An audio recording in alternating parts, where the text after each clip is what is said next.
and fertilize your brain. Not on my watch. Not right here. Not right now. Don't just go to your history. Let's go to the history. Disrespect. What about the respect? You want to talk about a playmaker? That's a playmaker. I have taken over his show. First takes in halves. Monday at 10 a.m. Eastern.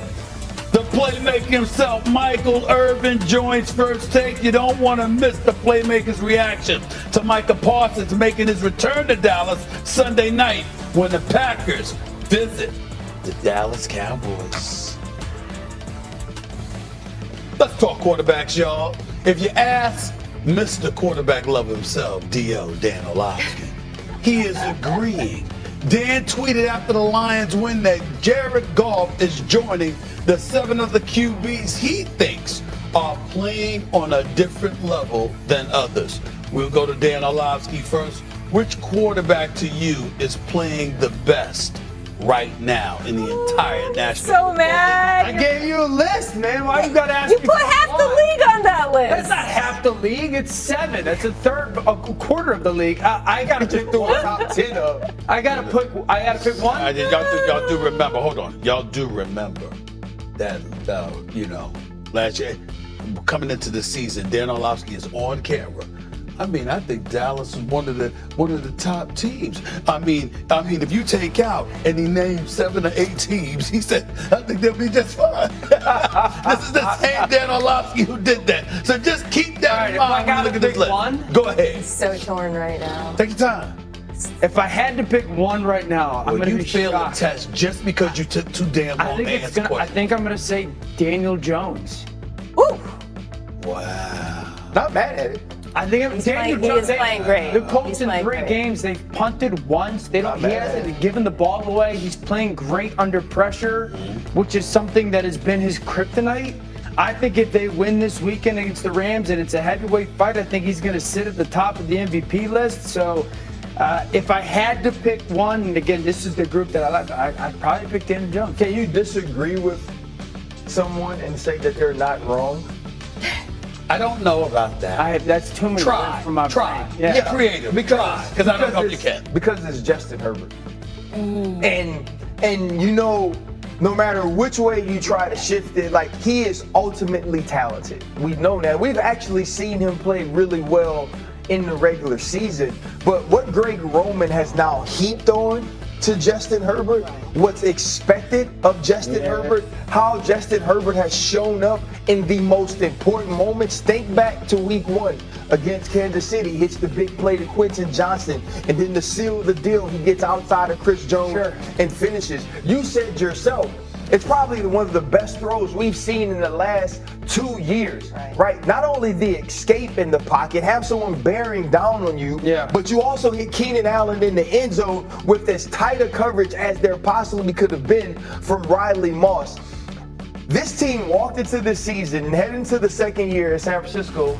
We watched Jim Harbaugh go to the Super Bowl, right? Win the NFC Championship. So you're expecting that change. I thought it was going to be physicality and defense. And Greg Roman said, nah, Justin Herbert, the you best go player ahead in the on and league. take it. And I've seen it. I don't disagree. The hard part about answering this question now is there's so few games, right? So some quarterbacks have faced easier competition. Like Josh and Jalen Hurts have done so well with what's in front of them and what's been asked of them. Yes. Matthew Stafford, I think, week 1 was amazing. A little bit less so in this last week.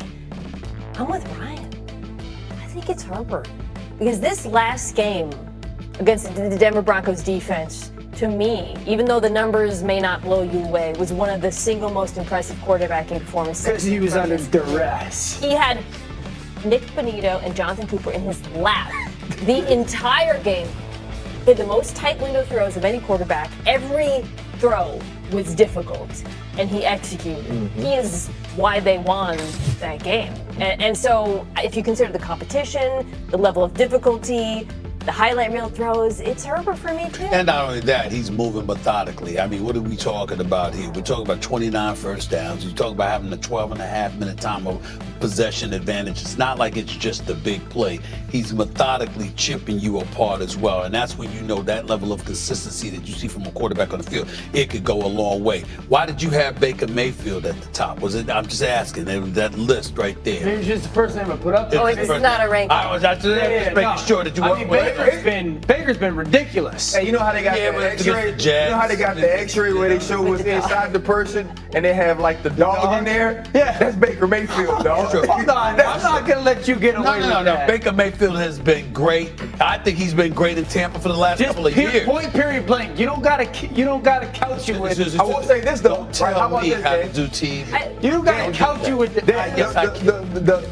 team that wins and the quarterback that plays the best in this matchup this weekend, to me, will have the credentials to be a part of this conversation. Mayfield versus Hurts. Any issue with us not mentioning Jalen Hurts, considering that in every game, in the games that he has started and finished, he has won 17 straight. And by the way, we saw Drew Brees come on this show Tuesday and said he didn't even mention Jalen Hurts because you know what, their offense is so boring in Philadelphia. I don't know which way to go, considering when you bring something like that up. He's been great. He has done what is required of him until this last game. He had like 2 throws over 10 yards. That's not to say he's not capable of doing more. But when you are trying to rank these quarterbacks, you have to consider the difficulty of the circumstances, their surroundings. He has been in a much easier situation than most of the quarterbacks. I think this is you have to put Hurts in a small group because we have enough evidence that when the chips are on the line and everything's out there, like he gets it done. And I went through a period where I didn't love the way it looked all the time, and I was a little bit of a doubter, certainly a hater, and I've gotten to the point where I'm like, dude, he just figures out the way to get it done. And so I think while you look at the list of quarterbacks and you're going, well, is he really as impressive as Lamar Jackson or Josh Allen or Patrick Mahomes or a Justin Herbert? Like, no, but he wins more or as much as them, if not more than them. So like, you have to put him in there. I think the guy's name is interesting. Like, bro, if Lamar won the other night, we would have Lamar at 1. Lamar's having a Lamar's bonkers. But like we see that all the time. We're getting used to it. You get desensitized to like the Lamars and the Patricks and the Joshes. Here's what I'll say about Jalen Hurts.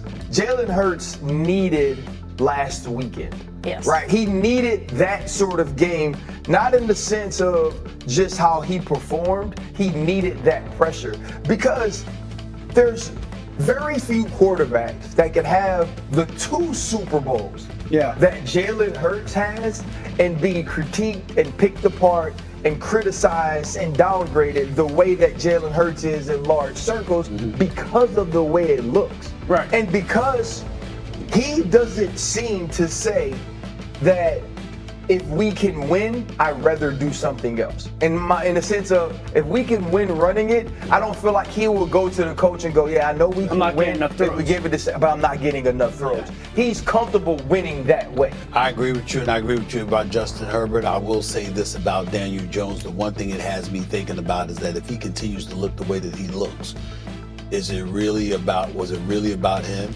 Is it about Jackson Dart, or is it about the Giants organization? Because if Daniel Jones continues to look this way, what the hell was going on in these front? I think it's more about Indy. I got you. And the Giants organization. You mentioned at the very beginning, should there be more heat on Joe Schoen? When I'm watching Daniel Jones, all I'm thinking about is the Giants GM and the terrible situation they put him in and how bad the offensive line was and the lack of weapons at times around him. Got you.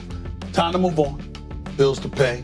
Guests to welcome to the show. Look who's in the house! Keegan-Michael Key and the one and only Mark Wahlberg are joining the show next to dive into their new movie and their favorite teams. Well, pretty relevant right now, by the way. Thought I'd mention that. We're also very excited. You're watching First Take, presented by ESPN.